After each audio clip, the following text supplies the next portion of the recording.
The name of unit is transition and inner transition element, and the point is atomic or ionic radii of 3D series element. You can see that in the simply from scandium element to zinc element. This series is called as 3D series element.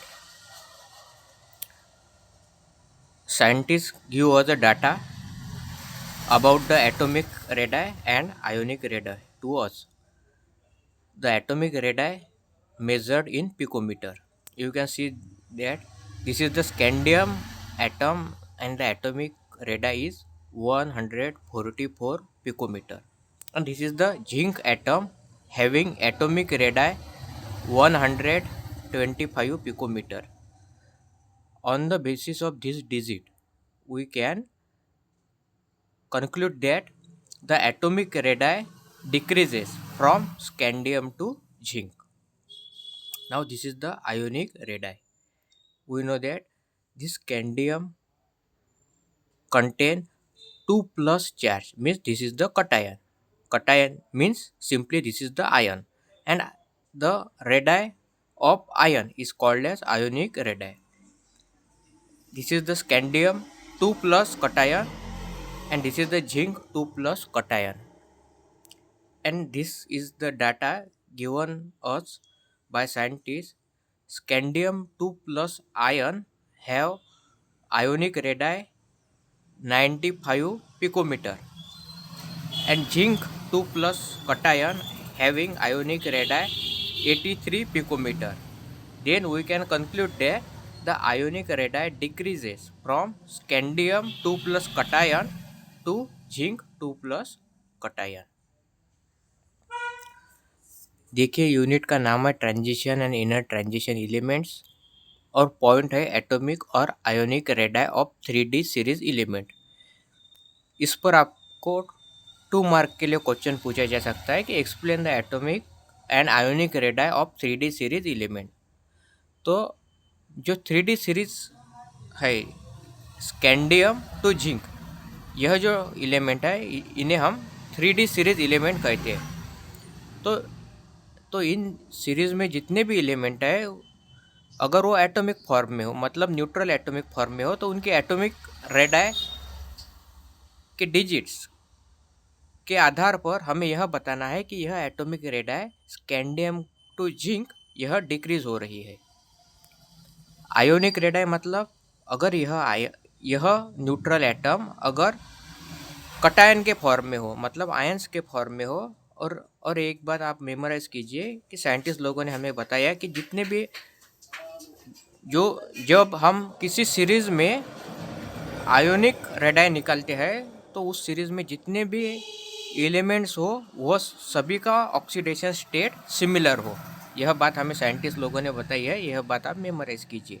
तो आप देख सकते हैं यहाँ पर scandium का oxidation state 2 plus है और जिंक का भी ऑक्सीडेशन स्टेट 2 प्लस है। मतलब ये इस सीरीज में जितने भी एलिमेंट है उन सभी का ऑक्सीडेशन स्टेट 2 प्लस लिया गया है, मतलब सभी का ऑक्सीडेशन स्टेट सेम लिया गया है। और बाद में यूजिंग डिफरेंट इंस्ट्रूमेंट साइंटिस्ट लोगों ने इन आयंस की आयोनिक रेडाई निकाली। तो स्कैंडियम 2 प्लस आयन की आयोनिक रेडाई थी 95 पिकोमीटर, और साइंटिस्ट लोगों ने हमें बताया कि जिंक 2 प्लस कटायन की आयोनिक रेडाई 83 पिकोमीटर। तो हम इस डिजिट से कंक्लूड कर सकते हैं the ionic radii is decreasing from scandium 2 plus ion to zinc 2 plus ion. इसके बाद अगर किसी सीरीज में एलिमेंट सेम हो लेकिन ऑक्सीडेशन स्टेट डिफरेंट हो तो आयोनिक रेडाई किस तरह से डिफर करती है, यह भी बात हमें साइंटिस्ट लोगों ने इस कंसेप्ट में बताई है।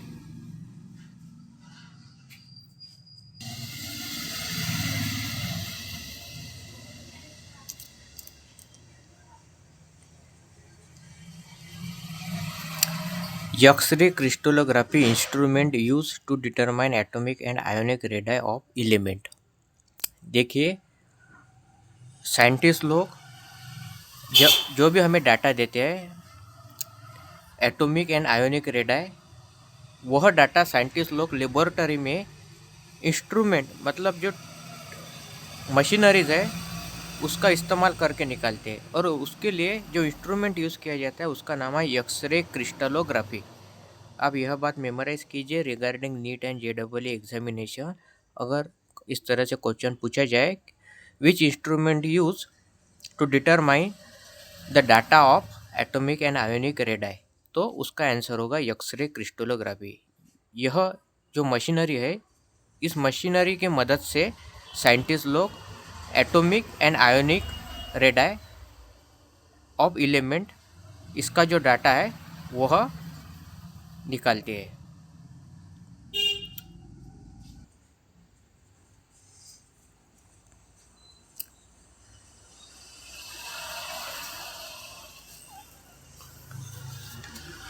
Scandium, titanium, vanadium, chromium, manganese, iron, cobalt, nickel, copper and zinc, this element called 3D series element.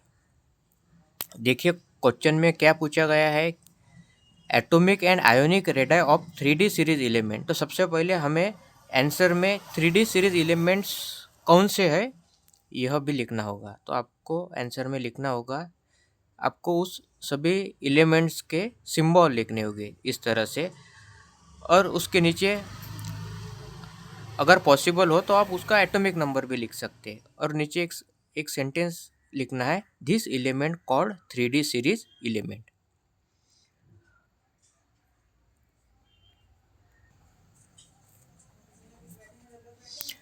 देखिए एक्सरे क्रिस्टलोग्राफी इंस्ट्रूमेंट का यूज़ करके साइंटिस्ट लोगों ने हमें 3D सीरीज का यह डाटा दिया है,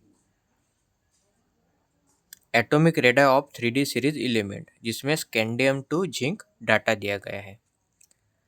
तो स्कैंडियम की एटॉमिक रेडाई है 144 पिकोमीटर, और जिंक की एटॉमिक रेडाई है 125 पिकोमीटर। इसका मतलब है साइंटिस्ट लोगों ने हमें बताया है कि अगर किसी भी सीरीज में आपको एटॉमिक रेडाई इंक्रीज हुई है या डिक्रीज हुई है, यह अगर निकालना है तो आप उस सीरीज में से इनिशियल एटम और टर्मिनल एटम, उसके जो डिजिट है वह कंपेयर कीजिए। तो जब हम देखिए, हमें साइंटिस्ट लोगों ने बताया है अगर आपको किसी भी सीरीज में जो एलिमेंट है अगर उसकी एटॉमिक रेडाई इंक्रीज हुई या डिक्रीज हुई अगर यह निकालना है, तो आप उस सीरीज में इनिशियल एटम और टर्मिनल एटम उनके जो डिजिट है वह कंपैरिजन कीजिए। तो on the basis of this digit calculated और determined by scientist by using x ray crystallography machineries, we can conclude that the atomic radii decreases from scandium to zinc। देखिए scandium की atomic radii 145 picometre और zinc की atomic radii 125 picometre. इसका मतलब है कि यह सीरीज में एटॉमिक रेडाई डिक्रीज हुई है।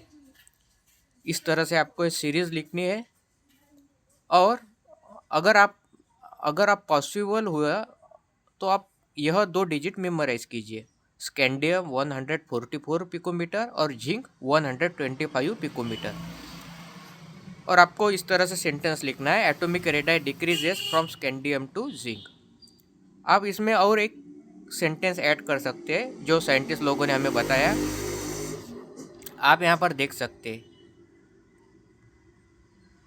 118, 117, 116, 115 एंड 117। आप देखिए फ्रॉम CR टू CU, यहाँ पर आपको ऑलमोस्ट सिमिलर एटॉमिक रेडाई मिल जाएंगी। तो आप एक सेंटेंस भी यहाँ पर ऐड कर सकते हैं, the atomic radii from Cr to Cu are almost similar. यह भी आप एक सेंटेंस इसमें ऐड कर सकते हैं। Atomic radius is distance from the centre of nucleus to the outermost isolated electron. देखिए, एटॉमिक रेडियस का मतलब है कि आपको मालूम है कि जो एटम है यह 3 सब एटॉमिक पार्टिकल से बना हुआ होता है। न्यूक्लियस में प्रोटॉन और न्यूट्रॉन प्रेजेंट होते हैं और न्यूक्लियस के बाहर शेल्स होती है जिसमें इलेक्ट्रॉन्स प्रेजेंट होते हैं। अगर हम Fe को कंसीडर करें, आयरन को, तो हमें मालूम है आयरन के न्यूक्लियस में 26 प्रोटॉन और 13 न्यूट्रॉन्स प्रेजेंट होती है। आयरन के न्यूक्लियस के सराउंडेड 4 शेल्स प्रेजेंट होती है, 1, 2, 3 एंड 4, और 4th शेल में 2 इलेक्ट्रॉन प्रेजेंट होते हैं। तो इसका मतलब क्या है? इसका मतलब है कि आयरन की जो एटॉमिक रेडाई है यह होगी उसका न्यूक्लियस टू 4th शेल में प्रेजेंट 2 इलेक्ट्रॉन। यह जो डिस्टेंस है यह होगी आयरन की atomic radii. Simply the atomic radius is distance from centre of nucleus to the valence shell electron. आप इस तरह से भी इसे मेमोराइज कर सकते हैं। तो आप यह बात मेमोराइज कीजिए। In 3D series the atomic radii decreases from scandium to zinc. यह एक इम्पोर्टेंट सेंटेंस है, यह आप मेमोराइज कीजिए।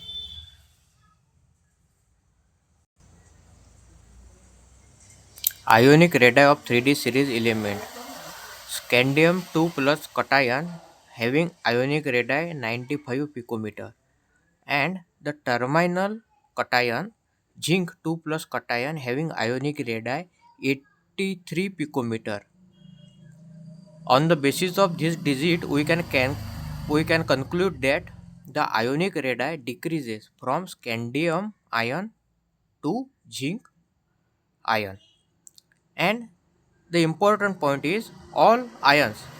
Here we have taken a cation. So cation taken here are in same oxidation state. This is important point. देखिए, सबसे पहले हमने एटॉमिक रेडाई निकाला और उसमें हमें साइंटिस्ट लोगों ने यह बताया कि atomic radii decreases from scandium to zinc. Similarly the ionic radii भी डिक्रीजेस होती है from scandium ion to zinc ion. देखिए, स्कैंडियम आयन की आयोनिक रेडाई है 95 पिकोमीटर और जिंक आयन की आयोनिक रेडाई है 83 पिकोमीटर। तो इस डिजिट के आधार पर हम बता सकते हैं कि ionic radii decreases from scandium ion to zinc ion. All ion और cation taken here are in same oxidation state. देखिए, हमें साइंटिस्ट लोगों ने बताया जब आपको किसी भी सीरीज में आयोनिक रेडाई इंक्रीज हुई या डिक्रीज हुई यह निकालना हो तो उस सीरीज में आप जितने भी आयन इंक्लूड करोगे या जितने भी आयन लेंगे उन सभी आयन्स की ऑक्सीडेशन स्टेट सेम होना चाहिए। यह बात हमें साइंटिस्ट लोगों ने बताई। तो यहाँ पर आप देख सकते हैं कि यह सीरीज में जितने भी आयन्स है सभी की ऑक्सीडेशन स्टेट सेम है, 2+, 2+, 2+, 2+, 2+, 2+, 2+, 2+, 2+, 2+। मतलब हमें साइंटिस्ट लोगों ने बताया कि आप जितने भी आयन्स लेंगे उस सीरीज में तो वो सभी आयन्स सिमिलर ऑक्सीडेशन स्टेट के होना चाहिए। यह बात भी आप मेमोराइज कीजिए। और अभी हमें यह देखना है कि अगर इस सीरीज में फॉर एग्जांपल यह आयरन है, अगर इस सीरीज में जो आयरन है अगर इसकी ऑक्सीडेशन स्टेट डिफरेंट हो लेकिन एलिमेंट सेम हो तो आयोनिक रेडाई इंक्रीज होती है या डिक्रीज होती है, यह बात हम अभी देखेंगे।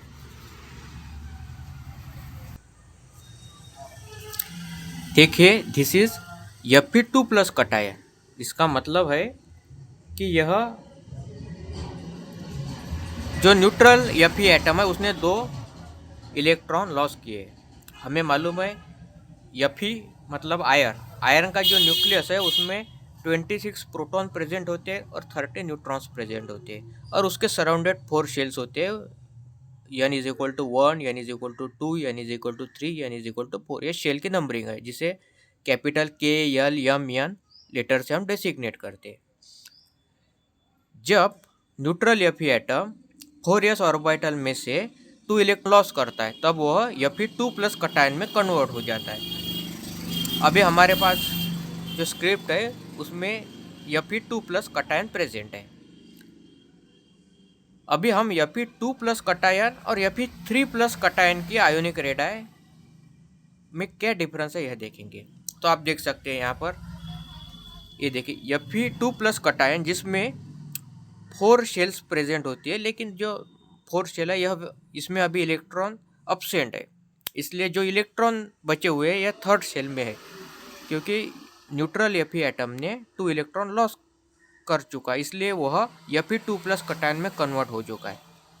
अभी आप देख सकते हैं थर्ड शेल में 14 इलेक्ट्रॉन प्रेजेंट है और फर्स्ट और सेकंड शेल मिला के 10 इलेक्ट्रॉन प्रेजेंट है।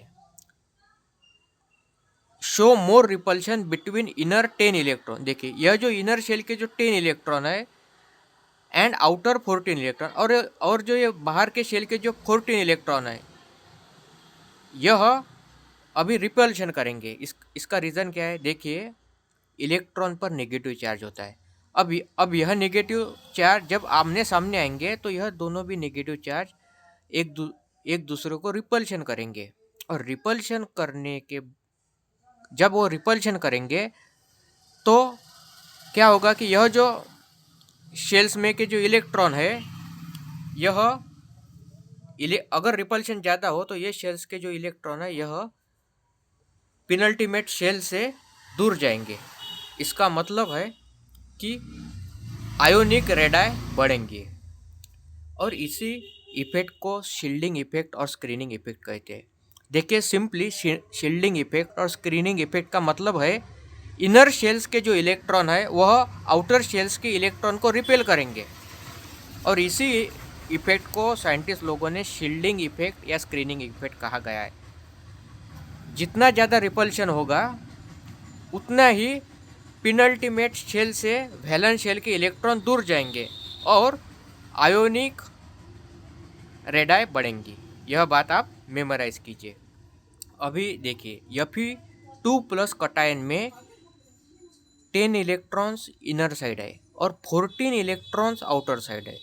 इसका मतलब मोर रिपल्शन है compared with Fe3 plus cation, जिसमें कि आउटर शेल में 13 इलेक्ट्रॉन है, मतलब इलेक्ट्रॉन कम है, और यहाँ पर ज़्यादा इलेक्ट्रॉन होने के कारण रिपल्शन ज़्यादा है, और रिपल्शन ज़्यादा होने के कारण यह वैलेंस शेल के इलेक्ट्रॉन और पेनल्टीमेट के शेल के इलेक्ट्रॉन यह एक दूसरे से दूर जाएंगे, और दूर जाने की वजह से इस आयन की आयोनिक रेडाई बढ़ेंगी, और इसीलिए Fe2 प्लस कटायन की आयोनिक रेडियस 77 पिकोमीटर है। अब हम देखेंगे Fe3 प्लस कटायन की आयोनिक रेडियस।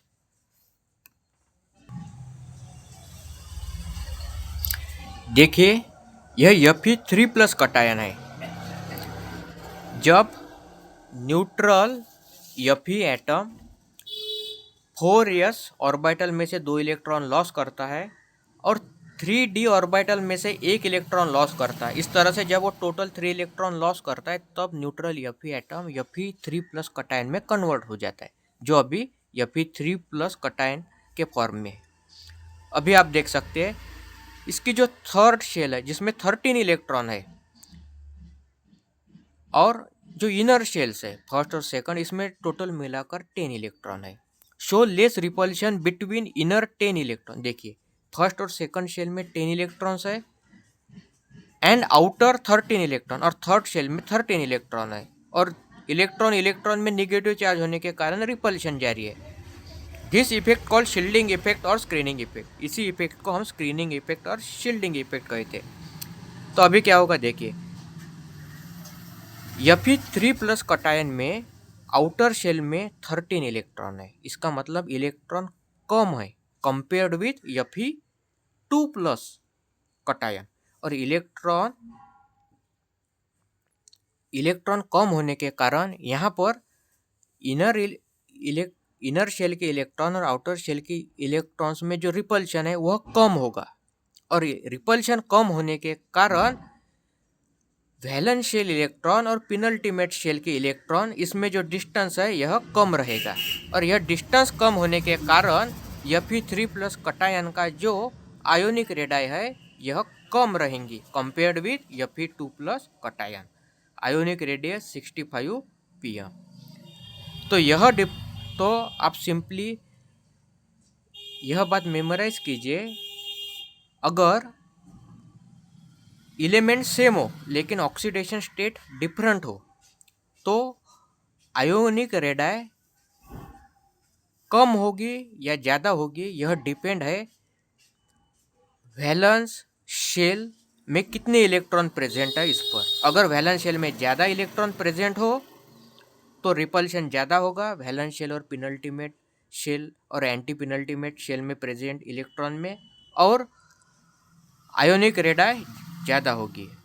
अगर वैलेंस शेल में इलेक्ट्रॉन कम हो तो वैलेंस शेल के इलेक्ट्रॉन और इनर इलेक्ट्रॉन में रिपल्शन कम होगा और आयोनिक रेडियस कम होगी।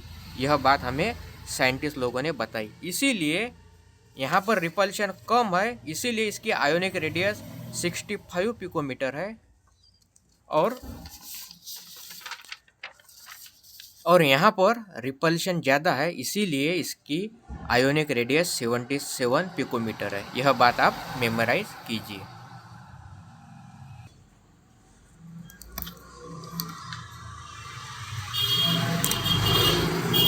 देखिए, अगर इस तरह से क्वेश्चन पूछा जाए for 2 mark, explain the atomic and ionic radii of 3D series element, तो सबसे पहले आपको 3D सीरीज एलिमेंट्स के बारे में लिखना होगा।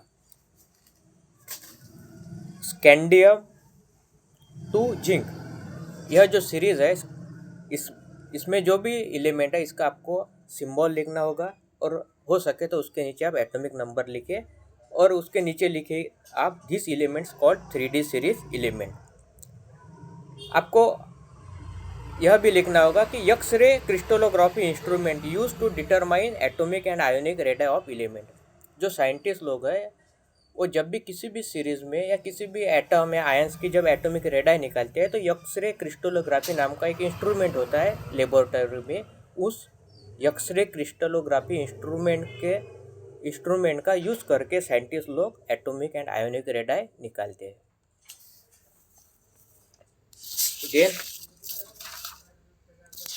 Then atomic radii of 3D series element. Scientist लोगों ने एक्स-रे क्रिस्टलोग्राफी इंस्ट्रूमेंट के आधार पर जो डाटा उन्हें मिला उसके आधार पर हमें बताया कि atomic radii decreases from scandium to zinc. देखिए, स्कैंडियम की एटॉमिक रेडाई 144 पिकोमीटर और जिंक की एटॉमिक रेडाई 125 पिकोमीटर। तो इस डिजिट के आधार पर हम बता सकते हैं the atomic radii decreases from scandium to zinc. आप इसमें और एक सेंटेंस ऐड कर सकते हैं आंसर में, the atomic radii almost similar from chromium to copper. यह भी सेंटेंस आप इसमें एक ऐड कर सकते हैं। Atomic radius is distance from centre of nucleus to the isolated electron. देखिए, कोई भी एटम हो वह 3 सब एटॉमिक पार्टिकल से बना हुआ होता है। उसके जो न्यूक्लियस है उसमें प्रोटॉन और न्यूट्रॉन प्रेजेंट होते हैं, और न्यूक्लियस के बाहर शेल्स प्रेजेंट होते हैं, और शेल्स में इलेक्ट्रॉन प्रेजेंट होते हैं। तो जो न्यूक्लियस है उस न्यूक्लियस से जो वैलेंस शेल है मतलब लास्ट शेल में जो प्रेजेंट इलेक्ट्रॉन है उस बीच में का जो भी डिस्टेंस है उसे ही एटॉमिक रेडाई कहा जाता है। Then ionic radii. देखिए, साइंटिस्ट लोगों ने हमें डाटा दिया है ionic radii. Scandium 2+ cation 95 picometer और जिंक 2+ कटायन 83 पिकोमीटर। तो on the basis of this digit हम यह बता सकते हैं कि ionic radii decreases from scandium 2+ cation to zinc 2+ cation. All ion are in same oxidation state. और हमें साइंटिस्ट लोगों ने यह बात भी बताई है कि आप अगर किसी भी सीरीज में आयोनिक रेडाई निकालते हो तो उस सीरीज में आप जितने भी एलिमेंट्स लोगे उन सभी का ऑक्सीडेशन स्टेट सेम होना चाहिए. यहाँ पर साइंटिस्ट लोगों ने जितने भी एलिमेंट लिए सभी की ऑक्सीडेशन स्टेट 2+ मतलब सेम लिया. Scandium 2+, titanium 2+, up to zinc 2+, मतलब जितने भी एलिमेंट इसमें इंक्लूड किए गए सभी के ऑक्सीडेशन स्टेट साइंटिस्ट लोगों ने कॉमन ली. इसके बाद साइंटिस्ट लोगों ने हमें एक और बात बताई, अगर एलिमेंट सेम हो लेकिन ऑक्सीडेशन स्टेट डिफरेंट हो तो आयोनिक रेडाई इंक्रीज होगी या डिक्रीज होगी, यह किस तरह से निकाला जाए. तो देखिए Fe2+ कटायन. देखिए जब हम Fe2+ कटायन का स्टडी करते हैं तो साइंटिस्ट लोगों ने हमें बताया कि इनर शेल्स में 10 इलेक्ट्रॉन्स प्रेजेंट है और आउटर शेल्स में 14 इलेक्ट्रॉन प्रेजेंट है. इसका मतलब है रिपल्शन ज़्यादा है. Inner shell 10 electron versus outer shell 14 electron. और रिपल्शन ज़्यादा होने के कारण जो वैलेंस शेल में जो इलेक्ट्रॉन है उन्हें पेनल्टीमेट शेल के इलेक्ट्रॉन न्यूक्लियस से फार अवे मतलब न्यूक्लियस से दूर, न्यूक्लियस से उनका डिस्टेंस बढ़ा रहे हैं. मतलब जो इनर शेल के जो इलेक्ट्रॉन है और वैलेंस इलेक्ट्रॉन है उसमें रिपल्शन ज़्यादा है. और रिपल्शन ज़्यादा होने के कारण जो वैलेंस शेल के जो इलेक्ट्रॉन है वह दूर जा रहे हैं न्यूक्लियस से, और उसके कारण ही ionic radius of Fe2+ cation यहाँ 77 pm है. इसका मतलब है रिपल्शन ज़्यादा है. और अगर हम सेम एलिमेंट्स ले और ऑक्सीडेशन स्टेट +3 ले मतलब Fe3+ कटायन, तो इसमें हम देख सकते हैं कि इनर शेल में 10 इलेक्ट्रॉन है लेकिन आउटर शेल्स में एक इलेक्ट्रॉन कम हुआ है मतलब 13 इलेक्ट्रॉन है. इसका मतलब है इनर शेल और आउटर शेल में रिपल्शन कम हुआ है, और रिपल्शन कम होने के कारण यहाँ पर जो वैलेंस शेल के जो इलेक्ट्रॉन है यह न्यूक्लियस से नज़दीक आ चुके हैं क्योंकि रिपल्शन कम है. और वैलेंस शेल के इलेक्ट्रॉन न्यूक्लियस से नज़दीक आने के कारण आयोनिक रेडियस 65 पिकोमीटर यहाँ पर है. इस तरह से हमें साइंटिस्ट लोगों ने बताया है. जब वैलेंस शेल के इलेक्ट्रॉन को इनर शेल के इलेक्ट्रॉन रिपेल करते हैं और वैलेंस शेल के इलेक्ट्रॉन को न्यूक्लियस से दूर पुश करते हैं, तब उसी इफेक्ट को साइंटिस्ट लोगों ने स्क्रीनिंग इफेक्ट या शील्डिंग इफेक्ट ऐसा नाम दिया है. तो आप सिंपली यह बात मेमोराइज कीजिए, the atomic radii decreases from scandium to zinc and ionic radii decreases from scandium to zinc. इसके साथ ही साथ आपको एक्सरे क्रिस्टलोग्राफी मशीनरी यूज़ करते यह लिखना होगा. आपको यह बात लिखना होगा कि जो भी एलिमेंट्स साइंटिस्ट लोगों ने इस्तेमाल किए सभी की ऑक्सीडेशन स्टेट सेम होनी चाहिए, और आपको on the basis of screening effect Fe2+ ion और Fe3+ आयन में कंपैरिजन करनी होगी. और इस तरह से अगर आप आंसर लिखोगे तो आपको आउट ऑफ 2 मार्क मिल जाएंगे.